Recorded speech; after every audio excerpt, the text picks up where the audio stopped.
Hello mga ka-idol, dito naman tayo sa bagong video natin mga ka-idol. Minsan ko lang mga ka-idol no sa nangyayari dito sa atin sa sa Pilipinas natin no. Ang mahal na ng bigas mga ka-idol. Ang dahilan daw nagmahal ang bigas, nagmahal na rin daw ang gasolina. Gasolina ang dahilan mga ka-idol. Tsaka yung gira sa Middle East, yung dahilan daw mga ka-idol.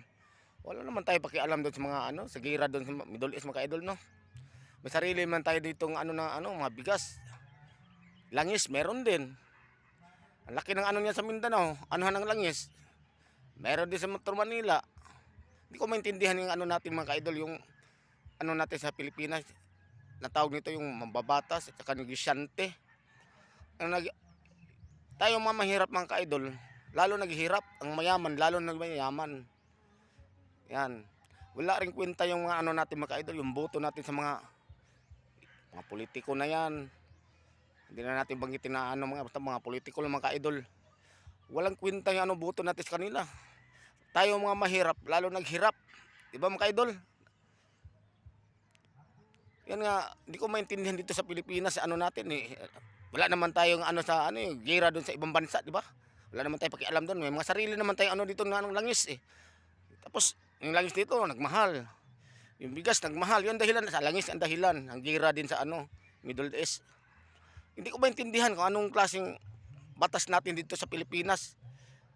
Napadaan sa gira, kunuhay, pinapadaan sa gira para magmahal. Pati lamas, mahal na rin mga ka-idol, di ba? Kaya ito lang ko sa inyo mga ka-idol, tipos sa inyo, pag may pira kayo, talaga kayo, yung huwag kayo panay gasta ng pira ng mga ka-idol. Talaga yung mag-ipon. Di natin balang araw, baka yung bigas natin aabot ng 150 isang kilo niyan. Di ba? Yun lang 200 ng niyan, litro niyan. Baka abot pa diyan. Ito mga lamas natin per kilo na, hindi na per piraso, per kilo na rin. Ang mahal. Kaya ito masasabi ko sa mga ka-idol na sa batas natin, ano ba ginagawa nila? 'Di ba? Sayang na yung natin, yung pagboto natin sa mga politiko, gumagawa sila ng batas tapos lalo pala nagpapayaman sila. Tayo lalo nung mahirap nang maghirap. Hindi nila alam yung natin, yung mga boys natin binabayad eh. Yun ay nasahod rin nila eh. Diba mga ka-idol? So mga ka-idol, yun lang ko mga ka-idol no. Mention ko mga ka-idol no. Taka yung tips sa inyo mga ka-idol. Mag-ipon talaga tayo ng pera. Huwag tayo na umasa sa kanila.